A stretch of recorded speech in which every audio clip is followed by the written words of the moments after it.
ಆಗಿರ್ತಕ್ಕಂಥ YouTube channel study with ಪರಶುರಾಮ್ಗೆ ಸ್ವಾಗತ ಅಂತ ಹೇಳ್ತಾ, ಇಂದು 2024ರಲ್ಲಿ ನಡೆದಿರ್ತಕ್ಕಂಥ ಜೂನ್ನ ಪರೀಕ್ಷೆ 2ರ ಸಮಾಜ ವಿಜ್ಞಾನದಲ್ಲಿ ಒಂದು ಪ್ರಶ್ನೆ ಪತ್ರಿಕೆಯನ್ನು ಕೀ ಉತ್ತರಗೊಂದಿಗೆ ನೋಡೋಣ. ಇದು ನಿಮ್ಮ ಈ ವರ್ಷ ನಡೀತಕ್ಕಂಥ 29 ಮಾರ್ಚ್ 2025ರ ಸಮಾಜ ವಿಜ್ಞಾನ ವಾರ್ಷಿಕ ಪರೀಕ್ಷೆಗೆ ಯೂಸ್ ಆಗ್ತದೆ.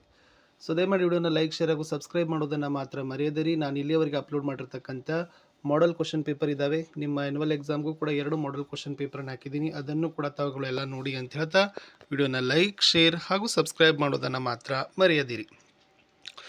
ಸೊ ಫಸ್ಟ್ ಮೇನ್ಸಲ್ಲಿರ್ತಕ್ಕಂಥದ್ದು ಬಹು ಆಯ್ಕೆ ಪ್ರಶ್ನೆಗಳಲ್ಲಿ ಖಾಯಂ ಜಮೀನ್ದಾರಿ ಪದ್ಧತಿಯನ್ನು ಜಾರಿಗೆ ತಂದವರು ಅಂತ ಕೇಳಿದರೆ, so option B corn Wallis is the right answer.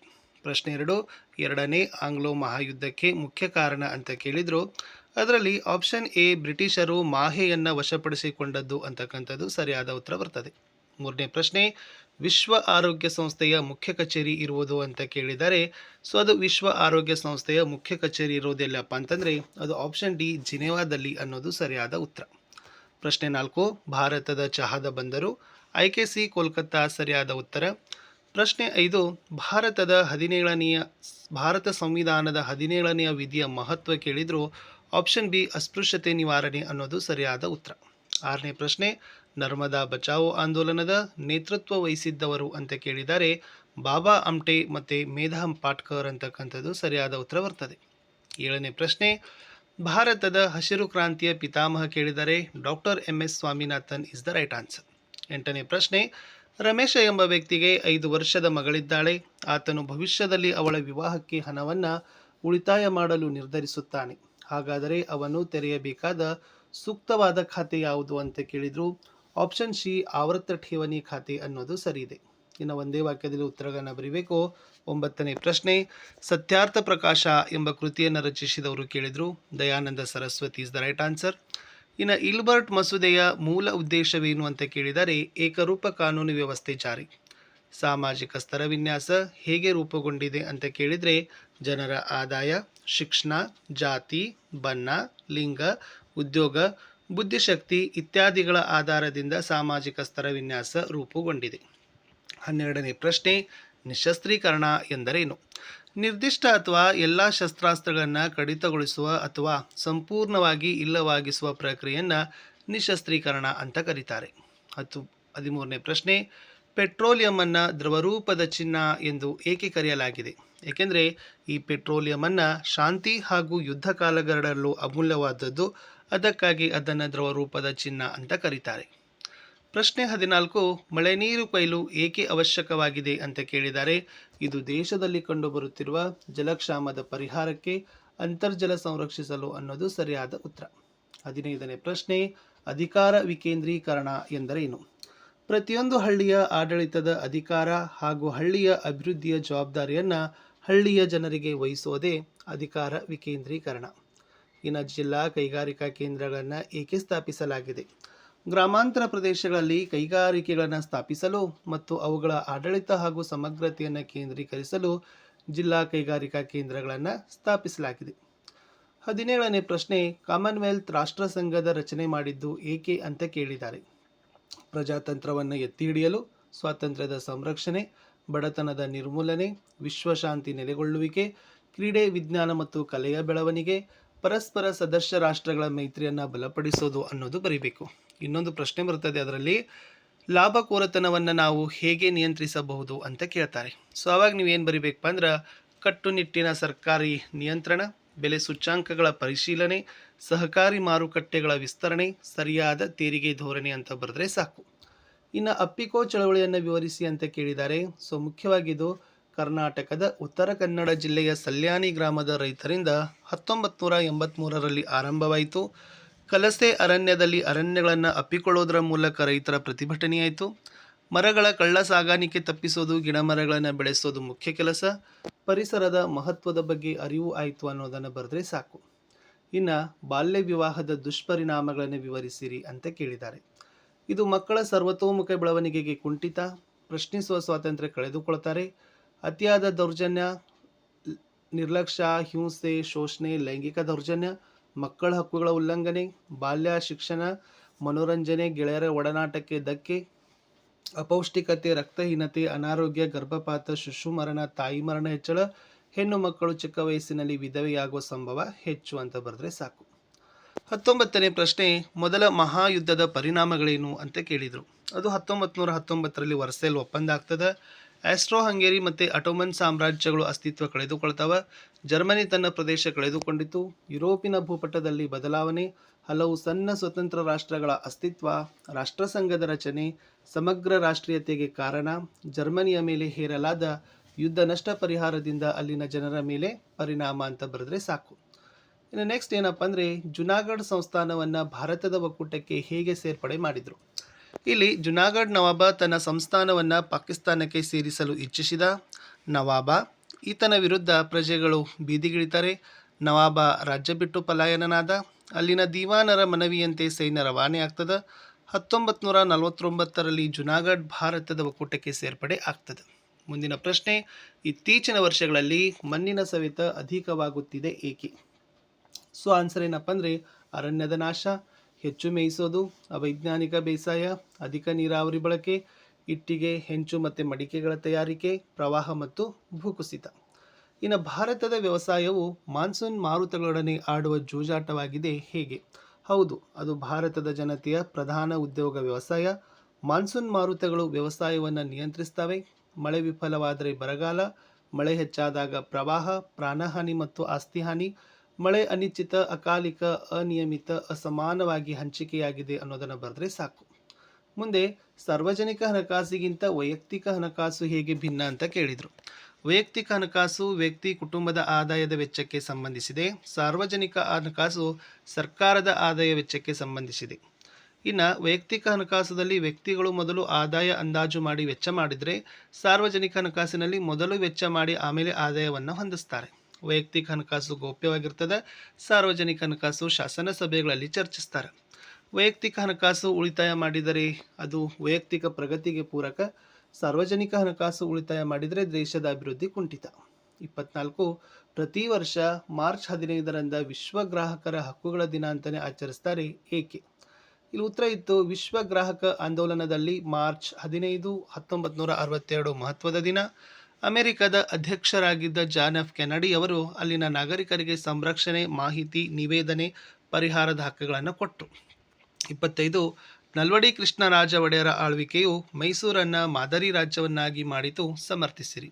ಹೌದು, ಅವರು ವಿದ್ಯಾಭ್ಯಾಸವನ್ನು ವ್ಯಾಪಕವಾಗಿ ಹರಡಲು ಆಸಕ್ತರಾಗಿದ್ದರು. ಎಲ್ಲ ಪ್ರಾಥಮಿಕ ಶಾಲೆಗಳಲ್ಲಿ ಶಿಕ್ಷಣದ ಶುಲ್ಕ ರದ್ದು, ಹೆಣ್ಣು ಮಕ್ಕಳ ಶಿಕ್ಷಣಕ್ಕೆ ನೆರವು, ಮೈಸೂರು ವಿಶ್ವವಿದ್ಯಾಲಯದ ಸ್ಥಾಪನೆ, ವಿದೇಶ ವಿದ್ಯಾಭ್ಯಾಸಕ್ಕೆ ಹೋಗುವ ವಿದ್ಯಾರ್ಥಿಗಳಿಗೆ ವಿದ್ಯಾರ್ಥಿ ವೇತನ ಪದ್ಧತಿ ಆರಂಭ, ಬೆಂಗಳೂರಿನಲ್ಲಿ ಭಾರತೀಯ ವಿಜ್ಞಾನ ಸಂಸ್ಥೆ ಸ್ಥಾಪನೆ, ನೀರಾವರಿ ಸೌಲಭ್ಯ, ಹೊಸ ರೈಲು ಮಾರ್ಗ ನಿರ್ಮಾಣ, ಅನೇಕ ದೊಡ್ಡ ಮತ್ತು ಸಣ್ಣ ಪ್ರಮಾಣದ ಕೈಗಾರಿಕೆಗಳ ಸ್ಥಾಪನೆ, ಭದ್ರಾವತಿ ಕಬ್ಬಿನ ಮತ್ತು ಉಕ್ಕಿನ ಕಾರ್ಖಾನೆ, ಸಿಮೆಂಟ್ ಕಾರ್ಖಾನೆ, ಕಾಗದ ಕಾರ್ಖಾನೆ, ಮೈಸೂರು ಗಂಧದ ಎಣ್ಣೆ ಕಾರ್ಖಾನೆ, ಮೈಸೂರು ಸಾಬೂನು ಕಾರ್ಖಾನೆ, ನ್ಯಾಯ ವಿಧಾಯಕ ರಚನೆ ಸಭೆಯ ರಚನೆ, ಸಂಗೀತ ವಿದ್ವಾಂಸರಿಗೆ ಪ್ರೋತ್ಸಾಹ, ಮಹಾತ್ಮ ಗಾಂಧೀಜಿಯವರಿಂದ ರಾಜರ್ಷಿ ಎಂಬ ಗೌರವ ಅಂತ ಬರೆದ್ರೆ ಸಾಕು. ಇನ್ನು ಇನ್ನೊಂದು ಪ್ರಶ್ನೆ ಬರ್ತದೆ, ಭಾರತದ ಸಾಮಾಜಿಕ ಸುಧಾರಣೆಯಲ್ಲಿ ಎಸ್ ರಾಜಾರಾಮ್ ಮೋಹನ್ ರಾಯ್ ಅವರ ಪಾತ್ರ ಸ್ಮರಣೀಯವಾದದ್ದು ಸಮರ್ಥಿಸಿರಿ ಅಂತ ಕೇಳಿದ್ದಾರೆ. ಆವಾಗ ನೀವು ಏನು ಬರಿಬೇಕಪ್ಪ ಅಂದ್ರೆ, ಅವರು ಬ್ರಹ್ಮ ಸಮಾಜದ ಸ್ಥಾಪಕರು, ಭಾರತೀಯ ನವೋದಯದ ಜನಕರು, Sanskrit, Arabic, Persian, English, French, Greek, Latin ಭಾಷೆಗಳಲ್ಲಿ ಪಾಂಡಿತ್ಯ ಹೊಂದಿದ್ರು, ಮೂರ್ತಿ ಪೂಜೆಯನ್ನು ಪ್ರಶ್ನಿಸಿದರು, ಆಧುನಿಕ ವಿಜ್ಞಾನ ಮತ್ತು ಇಂಗ್ಲಿಷ್ ಶಿಕ್ಷಣದ ಪ್ರತಿಪಾದನೆ, ಸ್ತ್ರೀ ಶೋಷಣೆಗೆ ವಿರೋಧ, ಸತಿ ಪದ್ಧತಿ, ಬಾಲ್ಯ ವಿವಾಹಗಳ ವಿರುದ್ಧ ಸಂಘಟನಾತ್ಮಕ ಹೋರಾಟ, ವಿಲಿಯಂ ಬೆಂಟಿಂಗ್ ಜಾರಿಗೆ ತಂದಿದ್ದ ಸತಿ ಸಹಗಮನ ಪದ್ಧತಿ ರದ್ದತಿ ಕಾಯ್ದೆಗೆ ಬೆಂಬಲ, ಪತ್ರಿಕೋದ್ಯಮ ಮೂಲಕ ಜನರಲ್ಲಿ ವೈಚಾರಿಕ ಬೆಳೆಸಲು ಯತ್ನ, ಸಂವಾದ ಕೌಮುದಿ ಪತ್ರಿಕೆ ಆರಂಭ, ಏಕದೇವತಾರಾಧನೆಗೆ ಪ್ರೋತ್ಸಾಹ, ಯಜ್ಞಯಾಗಾದಿಗಳ ಖಂಡನೆ. ನೆಕ್ಸ್ಟ್ ಕ್ವಶನ್, ಭೂ ಬಳಕೆಯ ಮೇಲೆ ಪ್ರಭಾವ ಬೀರುವ ಅಂಶಗಳನ್ನು ಪಟ್ಟಿ ಮಾಡಿ ಅಂತ ಕೇಳಿದ್ದಾರೆ. ಅದು ಭೂಸ್ವರೂಪ, ವಾಯುಗುಣ, ಮಣ್ಣಿನ ಲಕ್ಷಣಗಳು, ಭೂ ಹಿಡುವಳಿ, ಜನಸಂಖ್ಯೆ, ವ್ಯವಸಾಯೋತ್ಪನ್ನಗಳ ಬೇಡಿಕೆ, ಉದ್ಯೋಗ, ಜನರ ಮನೋಭಾವ. ಮುಂದಿನ ಪ್ರಶ್ನೆ, ಭಾರತದ ಕೈಗಾರಿಕಾ ವಲಯಗಳನ್ನು ಪಟ್ಟಿ ಮಾಡಿ ಅಂತ ಕೇಳಿದ್ದಾರೆ. ಸೊ ಕೈಗಾರಿಕಾ ವಲಯಗಳು ಏನು ಬಂದಪ್ಪ ಅಂದ್ರೆ, ಅದು ಹೂಗ್ಲಿ ಪ್ರದೇಶ, ಮುಂಬೈ ಪುಣೆ, ಅಲಹಾಬಾದ್ ವಡೋದರ, ದಾಮೋದರ ಕಣಿವೆ, ದಕ್ಷಿಣ ಕೈಗಾರಿಕಾ ಪ್ರದೇಶ, ನ್ಯಾಷನಲ್ ಕ್ಯಾಪಿಟಲ್ ಪ್ರದೇಶ, ವಿಶಾಖಪಟ್ಟಣ ಗುಂಟೂರು ಪ್ರದೇಶ, ಕೊಲ್ಲಂ ತಿರುವಂತನಂಪುರ ಪ್ರದೇಶ.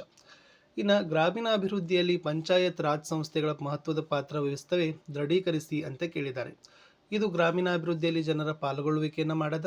ರಸ್ತೆ, ಚರಂಡಿ, ಕುಡಿಯುವ ನೀರು, ಬೀದಿ ದೀಪ, ಶೌಚಾಲಯ ಸೌಲಭ್ಯ, ಶಾಲೆ ಮತ್ತು ಆಸ್ಪತ್ರೆ ಕಟ್ಟಡಗಳು, ಮಾರುಕಟ್ಟೆ ಸೌಲಭ್ಯ, ಪ್ರಾಥಮಿಕ ಮತ್ತು ಮಾಧ್ಯಮಿಕ ಶಿಕ್ಷಣ, ವಯಸ್ಕ ಶಿಕ್ಷಣ ಮತ್ತು ತಾಂತ್ರಿಕ ಹಾಗೂ ವೃತ್ತಿಪರ ತರಬೇತಿ, ಆರೋಗ್ಯ ಮತ್ತು ನೈರ್ಮಲ್ಯ ಸೌಲಭ್ಯ, ಕೃಷಿ, ಪಶುಪಾಲನೆ, ಸಾಮಾಜಿಕ ಅರಣ್ಯಗಳ ಅಭಿವೃದ್ಧಿ, ಕೆರೆಕಟ್ಟೆಗಳ ನಿರ್ಮಾಣ ಮತ್ತು ನೀರಾವರಿ ಸೌಲಭ್ಯ, ಗ್ರಾಮೀಣ ಮತ್ತು ಗುಡಿ ಕೈಗಾರಿಕೆಗಳ ಅಭಿವೃದ್ಧಿ, ಆಹಾರ ಸಂಸ್ಕರಣಾ ಘಟಕಗಳು, ಉದ್ಯೋಗದ ನಿರ್ಮಾಣ, ಬಡತನ ನಿರ್ಮೂಲನೆ, ವಸತಿ ಯೋಜನೆ, ಆಹಾರ ಧಾನ್ಯಗಳ ಪೂರೈಕೆ, ಸಮಾಜ ಕಲ್ಯಾಣ ಯೋಜನೆಗಳು, ಮಹಿಳಾ ಸ್ವಸಹಾಯ ಸಂಘಗಳಿಗೆ ಪ್ರೋತ್ಸಾಹ, ಸಾಮಾಜಿಕ ಮತ್ತು ಸಾಂಸ್ಕೃತಿಕ ಚಟುವಟಿಕೆಗಳು. ನೆಕ್ಸ್ಟ್ ಕ್ವಶನ್ ಈಸ್ ಎಸ್. ಭಾರತದ ಅಭಿವೃದ್ಧಿಯಲ್ಲಿ ಪಂಚವಾರ್ಷಿಕ ಯೋಜನೆಗಳು ಮಹತ್ವದ ಪಾತ್ರ ವಹಿಸಿವೆ ಹೇಗೆ ಅಂತ ಕೇಳಿದ್ದಾರೆ. ಇಲ್ಲಿ ಏನೆಲ್ಲ ಬರಿಬೇಕಪ್ಪ ಅಂದ್ರೆ, ಅದು ರಾಷ್ಟ್ರೀಯ ಆದಾಯದಲ್ಲಿ ಹೆಚ್ಚಳ ಮಾಡದ, ತಲಾ ಆದಾಯದಲ್ಲಿ ಹೆಚ್ಚಳ, ಕೃಷಿ ಮತ್ತು ಸೇವಾ ವಲಯದ ಬೆಳವಣಿಗೆ, ಆಹಾರ ಧಾನ್ಯಗಳ ಉತ್ಪಾದನೆಯಲ್ಲಿ ಸ್ವಾವಲಂಬನೆ, ಉದ್ಯೋಗಾವಕಾಶ ಹೆಚ್ಚಳ, ಬಡತನದ ನಿರ್ಮೂಲನೆ, ಉದ್ಯೋಗ ಸೃಷ್ಟಿ ಕಾರ್ಯಕ್ರಮಗಳು, ವಿಜ್ಞಾನ ಮತ್ತು ತಂತ್ರಜ್ಞಾನ ಕ್ಷೇತ್ರದಲ್ಲಿ ಪ್ರಗತಿ, ಕೃಷಿ ಕೈಗಾರಿಕೆ ಮತ್ತು ಸೇವಾ ವಲಯಗಳಲ್ಲಿ ಆಧುನಿಕ ತಂತ್ರಜ್ಞಾನದ ಬಳಕೆ, ತಯಾರಿಕಾ ಮತ್ತು ಎಂಜಿನಿಯರಿಂಗ್ ಸರಕುಗಳ ರಫ್ತು ಹೆಚ್ಚಳ, ಜನರ ನಿರೀಕ್ಷಿತ ಜೀವನಾವಧಿ ಸಾಕ್ಷರತೆ ಪ್ರಮಾಣದ ಹೆಚ್ಚಳ, ಶಿಶು ಮರಣ, ತಾಯಂದಿರ ಮರಣ ದರದಲ್ಲಿ ಇಳಿಕೆ, ಜನನ ಮತ್ತು ಮರಣ ದರದಲ್ಲಿ ಇಳಿಕೆ, ಜನಸಂಖ್ಯಾ ಬೆಳವಣಿಗೆ ದರದಲ್ಲಿ ಇಳಿಕೆ. ಇನ್ನು ಬ್ಯಾಂಕ್ ನಿರ್ವಹಿಸುವ ಕಾರ್ಯಗಳು ಅಂತ ಕೇಳಿದರೆ, ಅದು ಠೇವಣಿಗಳ ಅಂಗೀಕಾರ ಮಾಡ್ತದೆ, ಸಾಲ ಕೊಡೋದು, ಹಣದ ವರ್ಗಾವಣೆ, ಚೆಕ್ ಮತ್ತು ಹುಂಡಿಗಳ ಮೇಲೆ ಹಣ ವಸೂಲು, ಹುಂಡಿಗಳನ್ನು ಸೋಡಿ ಮಾಡೋದು, ಭದ್ರತಾ ಕಪಾಟು, ವಿದೇಶಿ ವಿನಿಮಯದ ವ್ಯವಹಾರ, ಬೆಲೆ ಬಾಳುವ ವಸ್ತುಗಳ ಸುಪರ್ದಿ, ಸಾಲಪತ್ರ ಮತ್ತು ಜವಾಬ್ದಾರಿ ಪತ್ರಗಳು, ಸರ್ಕಾರದ ಹಣಕಾಸಿನ ವ್ಯವಹಾರ. ನೆಕ್ಸ್ಟ್ ಕ್ವಶನ್ ಏನಿತ್ತಪ್ಪ ಅಂತಂದರೆ, ಎಸ್, ಉದ್ಯಮಿಯ ಕಾರ್ಯಗಳು ಯಾವುವು ಅಂತ ಕೇಳಿದ್ದಾರೆ. ಸೊ ಉದ್ಯಮಿ ಮಾಡ್ತಕ್ಕಂಥ ಕಾರ್ಯ ಯಾವುದಪ್ಪ ಅಂದರೆ, ಅದು ವ್ಯಾಪಾರ ಚಟುವಟಿಕೆಗಳ ಆರಂಭ, ಉತ್ಪಾದನಾಂಗಗಳ ಸಂಯೋಜನೆ, ಉತ್ಪಾದನಾ ವಸ್ತು, ತಾಂತ್ರಿಕತೆ, ಮಾರುಕಟ್ಟೆ, ಉದ್ಯೋಗದ ಬಗ್ಗೆ ನಿರ್ಧಾರ, ಎಲ್ಲ ಅಂಶಗಳ ಸಮಂಜಸ ಸಂಯೋಜನೆ, ಹೊಸ ಹೊಸ ವಿಧಾನಗಳ ರೂಢಿ, ಆಯವ್ಯಯದ ನಿರ್ವಹಣೆ, ಕಷ್ಟ ನಷ್ಟ ಅನಿಶ್ಚಿತತೆ ಎದುರಿಸುವುದು, ಸೂಕ್ತ ಮಾರ್ಗದರ್ಶನ ಅಂತ ಬರೆದ್ರೆ ಸಾಕು. ಇನ್ನು ಸಹಾಯಕ ಸೈನ್ಯ ಪದ್ಧತಿಯ ನಿಬಂಧನೆಗಳನ್ನು ಕೇಳಿದ್ದಾರೆ. ಬ್ರಿಟಿಷ್ ಸೈನಿಕ ತುಕಡಿಯನ್ನು ರಾಜ್ಯದಲ್ಲಿಟ್ಟುಕೊಳ್ಳೋದು, ಸೇನೆಯ ವೇತನ ಮತ್ತು ನಿರ್ವಹಣಾ ವೆಚ್ಚ ರಾಜ್ಯದವರೇ ಭರಿಸೋದು, ಬ್ರಿಟಿಷ್ ರೆಸಿಡೆಂಟನ್ನು ನೇಮಕ ಮಾಡೋದು, ಬ್ರಿಟಿಷರ ಅನುಮತಿ ಇಲ್ಲದೆ ಯಾವುದೇ ಯುರೋಪಿಯರನ್ನು ನೇಮಕ ಮಾಡಿಕೊಳ್ಳೋ ಹಾಗಿಲ್ಲ, ಯಾವುದೇ ರಾಜ್ಯದೊಂದಿಗೆ ಯುದ್ಧ ಮತ್ತು ಸಂಧಾನಕ್ಕೆ ಗವರ್ನರ್ ಸಮ್ಮತಿ ಬೇಕು, ಆಂತರಿಕ ಮತ್ತು ಬಾಹ್ಯ ದಾಳಿಗಳಿಂದ ರಕ್ಷಣೆ. 30 ಪ್ಲಾಸಿ ಕದನಕ್ಕೆ ಕಾರಣ ಮತ್ತು ಫಲಿತಾಂಶಗಳನ್ನು ಬರೀರಿ. ಕಾರಣಗಳು 3: ದಸ್ತಕಗಳ ದುರುಪಯೋಗ, ಅನುಮತಿ ಇಲ್ಲದೆ ಕೋಟೆ ದುರಸ್ತಿ, ಕಪ್ಪು ಕೋಣೆಯ ದುರಂತ. ಫಲಿತಾಂಶದಲ್ಲಿ ಭಾರತೀಯರಲ್ಲಿದ್ದ ಅನೈತಿಕತೆ, ಅಸಂಘಟನೆಯ ಪ್ರದರ್ಶನ, ವ್ಯಾಪಾರಿ ವರ್ಗದ ಲೋಭಿತನ. ಕಂಪನಿಯು ಬಂಗಾಳ ಪ್ರಾಂತ್ಯದಲ್ಲಿ ವ್ಯಾಪಾರದ ನಿರ್ಬಂಧಿತ ಹಕ್ಕು ಪಡೆಯಿತು. ಮೀರ್ ಜಾಫರ್ ಬಂಗಾಳದ ನವಾಬನಾದ. ಕಂಪನಿಗೆ 17,70,00,000 ರೂಪಾಯಿ ಯುದ್ಧ ಪರಿಹಾರ ಸಿಕ್ಕಿತು. 31 ರಷ್ಯಾ ಭಾರತಕ್ಕೆ ಹಲವು ಸಂದರ್ಭಗಳಲ್ಲಿ ಸಹಕರಿಸುತ್ತಾ ಬಂದಿದೆ ಹೇಗೆ? ಭಾರತದೊಂದಿಗೆ ಉತ್ತಮ ಬಾಂಧವ್ಯ, 1962ರಲ್ಲಿ ಚೈನಾ ದಾಳಿಯ ಖಂಡನೆ, 61ರಲ್ಲಿ ಗೋವಾ ವಿಮೋಚನೆಗೆ ಸಹಾಯ, 66ರಲ್ಲಿ ತಾಷ್ಕೆಂಟ್ ಒಪ್ಪಂದಕ್ಕೆ ಸಹಾಯ, 71ರಲ್ಲಿ 20 ವರ್ಷಗಳ ಶಾಂತಿ ಮೈತ್ರಿ ಸಹಕಾರ ಒಪ್ಪಂದಕ್ಕೆ ಸಹಿ, ಭಿಲಾಯ್ ಮತ್ತು ಬೋಕಾರೋ ಉಕ್ಕಿನ ಕಾರ್ಖಾನೆಗಳಿಗೆ ಸಹಕಾರ, ಕೈಗಾರಿಕೆ ಮತ್ತು ವಾಣಿಜ್ಯ ಬೆಳವಣಿಗೆ ಸಹಕಾರ, ವಿಶ್ವಸಂಸ್ಥೆಯ ಭದ್ರತಾ ಸಮಿತಿಯಲ್ಲಿ ಭಾರತಕ್ಕೆ ಖಾಯಂ ಸದಸ್ಯತ್ವ ನೀಡಬೇಕೆಂಬ ಬೆಂಬಲ. 32 ನಿರುದ್ಯೋಗ ಸಮಸ್ಯೆಗೆ ಪರಿಹಾರಗಳನ್ನು ಕೊಡ್ರಿ. ಜನಸಂಖ್ಯೆ ನಿಯಂತ್ರಣ ಮಾಡಬೇಕು, ಗುಡಿ ಕೈಗಾರಿಕೆಗಳಿಗೆ ಪ್ರೋತ್ಸಾಹ, ಕೃಷಿ ಕ್ಷೇತ್ರದ ಅಭಿವೃದ್ಧಿ, ಕೈಗಾರಿಕಾ ಕ್ಷೇತ್ರದ ಅಭಿವೃದ್ಧಿ, ಶೈಕ್ಷಣಿಕ ಸುಧಾರಣಾ ಯೋಜನೆ, ಪಂಚವಾರ್ಷಿಕ ಯೋಜನೆಗಳು, ವೃತ್ತಿಪರ ಶಿಕ್ಷಣಕ್ಕೆ ಪ್ರೋತ್ಸಾಹ, ಗ್ರಾಮೀಣಾಭಿವೃದ್ಧಿ ಯೋಜನೆಗಳು, ಉದ್ಯೋಗ ಖಾತರಿ ಯೋಜನೆಗಳು. 33 ಅರಣ್ಯ ಸಂರಕ್ಷಣಾ ವಿಧಾನಗಳನ್ನು ವಿವರಿಸಿರಿ. ಕಾಡ್ಗಿಚ್ಚಿನ ನಿಯಂತ್ರಣ, ಅರಣ್ಯದ ಮರಗಳಿಗೆ ತಗುಲೋ ರೋಗ ನಿಯಂತ್ರಣ, ಸಸಿ ನೆಡೋದು, ಬೀಜ ಹರಡೋದು, ಕಾನೂನು ಬಾಹಿರವಾಗಿ ಮರ ಕಡಿಯೋದನ್ನು ನಿಯಂತ್ರಿಸೋದು, ಸಾಕುಪ್ರಾಣಿಗಳ ಮೇಯಿಸುವಿಕೆಯ ನಿಯಂತ್ರಣ, ಮರ ನೆಡಲು ಪ್ರೋತ್ಸಾಹ, ಅರಣ್ಯ ಪ್ರಾಮುಖ್ಯತೆಯ ತಿಳುವಳಿಕೆ, ಅರಣ್ಯ ಸಂರಕ್ಷಣೆಗೆ ಪ್ರೇರೇಪಣೆ. ಇನ್ನು 34 4 ಅಂಕದ ಪ್ರಶ್ನೆ, ಭಾರತದ ಸ್ವಾತಂತ್ರ್ಯ ಹೋರಾಟದಲ್ಲಿ ತೀವ್ರವಾದಿಗಳ ಮಹತ್ವ ಅಂತ ಕೇಳಿದ್ದಾರೆ. ಇವರು ಮಂದಗಾಮಿಗಳನ್ನು ರಾಜಕೀಯ ಭಿಕ್ಷುಕರಂತ ಕರೆದರು. ಮಂದಗಾಮಿಗಳ ಮೃದು ಧೋರಣೆಗೆ ಟೀಕೆ. ಅರಬಿಂದೋ ಘೋಷ್, ಬಿಪಿನ್ ಚಂದ್ರಪಾಲ್, ಲಾಲಾ ಲಜಪತ್ ರಾಯ್, ಬಾಲಗಂಗಾಧರ್ ತಿಲಕ್ ಇವರು ಪ್ರಮುಖರು. ಬಂಗಾಳದ ವಿಭಜನೆಗೆ ವಿರೋಧ, ಸ್ವದೇಶಿ ಚಳವಳಿ ಆರಂಭ, ವಿದೇಶಿ ವಸ್ತು ಬಹಿಷ್ಕಾರ, ಸ್ವರಾಜ್ಯ ನನ್ನ ಜನ್ಮಸಿದ್ಧ ಹಕ್ಕು, ಅದನ್ನೇ ಪಡೆದೇ ತೀರುವೆ ಅಂತ ಘೋಷಣೆ, ಪೂರ್ಣ ಸ್ವರಾಜ್ಯದ ಗುರಿ, ಜನಸಾಮಾನ್ಯರನ್ನು ಸಂಘಟಿಸಲು ಯತ್ನ, ಧಾರ್ಮಿಕ ಆಚರಣೆಗಳು, ಶಿವಾಜಿ ಜಯಂತಿ, ಗಣೇಶ ಉತ್ಸವ, ಸ್ವಾತಂತ್ರ್ಯ ಹೋರಾಟಕ್ಕೆ ಕೇಸರಿ ಮತ್ತು ಮರಾಠ ಪತ್ರಿಕೆಗಳ ಬಳಕೆ ಅನ್ನೋದನ್ನು ಬರೆದ್ರೆ ಸಾಕು. ಮುಂದಿನ ಪ್ರಶ್ನೆ, ಭಾರತದಲ್ಲಿ ಬ್ರಿಟಿಷ್ ಶಿಕ್ಷಣದ ಪರಿಣಾಮಗಳನ್ನು ವಿವರಿಸಿರಿ ಅಂತ ಕೇಳಿದ್ದಾರೆ. ಇಲ್ಲಿ ಆಧುನಿಕತೆ, ಜಾತ್ಯತೀತತೆ, ಪ್ರಜಾಪ್ರಭುತ್ವ, ವೈಜ್ಞಾನಿಕ ಆಲೋಚನೆಗಳ ಬೆಳವಣಿಗೆ, ಸ್ಥಳೀಯ ಭಾಷೆ ಮತ್ತು ಸಾಹಿತ್ಯದ ರಚನೆ, ವಿದ್ಯಾವಂತ ವರ್ಗದ ಸೃಷ್ಟಿ, ವೃತ್ತಪತ್ರಿಕೆಗಳ ಉಗಮ, ಸರ್ಕಾರದ ನೀತಿಗಳ ವಿಮರ್ಶೆ, ಹೊಸ ಸಾಮಾಜಿಕ ಮತ್ತು ಧಾರ್ಮಿಕ ಸುಧಾರಣಾ ಚಳವಳಿ ಉಗಮ, ಮೀಲ್, ರೂಸೋ, ಮಾಂಟೆಸ್ಕೋ ಚಿಂತನೆಗಳ ಪ್ರಭಾವ, ಜಗತ್ತಿನಾದ್ಯಂತ ನಡೆದ ಸ್ವತಂತ್ರ ಚಳವಳಿಗಳ ಪ್ರಭಾವ, ನೆಕ್ಸ್ಟ್ ಭಾರತೀಯ ಸಾಂಸ್ಕೃತಿಕ ಪರಂಪರೆಯ ಅರಿವು ಅಂತಕ್ಕಂಥ ಅಂಶವನ್ನು ನೀವು ಬರೆದ್ರೆ ಉತ್ತರ ಕರೆಕ್ಟ್ ಆಗ್ತದೆ. ಮುಂದಿನ ಪ್ರಶ್ನೆ, ಭಾರತದ ಪ್ರಥಮ ಸ್ವಾತಂತ್ರ್ಯ ಸಂಗ್ರಾಮ ಹಲವು ಕಾರಣಗಳಿಂದ ವಿಫಲವಾಯಿತು, ಸ್ಪಷ್ಟೀಕರಿಸಿ. ಇದು ಇಡೀ ದೇಶಾದ್ಯಂತ ವ್ಯಾಪಿಸಿರಲಿಲ್ಲ, ಸ್ವಹಿತಾಸಕ್ತಿ, ಯೋಜಿತ ದಂಗೆಯಾಗಿರಲಿಲ್ಲ, ಬ್ರಿಟಿಷ್ ಸೈನಿಕರಲ್ಲಿನ ಒಗ್ಗಟ್ಟು, ಭಾರತೀಯ ಸೈನಿಕರಲ್ಲಿನ ಒಗ್ಗಟ್ಟಿನ ಕೊರತೆ, ಸೂಕ್ತ ಮಾರ್ಗದರ್ಶನದ ಕೊರತೆ, ಸಂಘಟನೆಯ ಕೊರತೆ, ನೆಕ್ಸ್ಟ್ ಯುದ್ಧತಂತ್ರ ಪರಿಣತಿಯ ಕೊರತೆ, ಸೂಕ್ತ ಸೇನಾ ನಾಯಕತ್ವದ ಕೊರತೆ, ಶಿಸ್ತಿನ ಕೊರತೆ, ನಿಶ್ಚಿತ ಗುರಿ ಇಲ್ಲ, ಹಲವಾರು ದೇಶೀಯ ಸಂಸ್ಥಾನಗಳು ಬ್ರಿಟಿಷರಿಗೆ ತೋರಿದ ನಿಷ್ಠೆ, ಸಿಪಾಯಿಗಳು ಮಾಡಿದ ಲೂಟಿ, ದರೋಡೆಗಳಿಂದ ಜನರು ವಿಶ್ವಾಸವನ್ನು ಕಳೆದುಕೊಳ್ತಾರೆ. ಇನ್ನು ಮಹಿಳಾ ಸ್ಥಾನಮಾನ ಉತ್ತಮಪಡಿಸಲು ಸರ್ಕಾರ ಕೈಗೊಂಡಿರೋ ಕ್ರಮಗಳನ್ನು ಕೇಳಿದ್ದಾರೆ. ಅದು ಮಹಿಳಾ ಮತ್ತು ಮಕ್ಕಳ ಕಲ್ಯಾಣ ಇಲಾಖೆ ಸ್ಥಾಪನೆ ಮಾಡದ, ಮಹಿಳೆಯರ ಆರೋಗ್ಯ ವೃದ್ಧಿ, ಮಹಿಳಾ ಶಿಕ್ಷಣ ಜಾರಿ, ಬಾಲ್ಯ ವಿವಾಹ ನಿಷೇಧ, ವರದಕ್ಷಿಣೆ ನಿಷೇಧ ಕಾಯ್ದೆ, ಸ್ತ್ರೀ ಶಿಕ್ಷಣ ಕಾರ್ಯಕ್ರಮ ಜಾರಿ, ಸ್ವ ಉದ್ಯೋಗಕ್ಕೆ ಸಾಲ ಮತ್ತು ಸಬ್ಸಿಡಿ, ಮಹಿಳಾ ಮಂಡಳ ರಚನೆ, ಯುವತಿ ಮಂಡಳ ರಚನೆ, ಸ್ತ್ರೀ ಶಕ್ತಿ ಸಂಘಗಳು, ರಾಜ್ಯ ಮತ್ತು ರಾಷ್ಟ್ರ ಮಟ್ಟದಲ್ಲಿ ಮಹಿಳಾ ಆಯೋಗ, ರಾಜ್ಯದಲ್ಲಿ ಕರ್ನಾಟಕದಲ್ಲಿ 33 ಮೀಸಲಾತಿ, ರಾಜಕೀಯದಲ್ಲಿ ಮೀಸಲಾತಿ, ಉದ್ಯೋಗದಲ್ಲಿ ಮೀಸಲಾತಿ.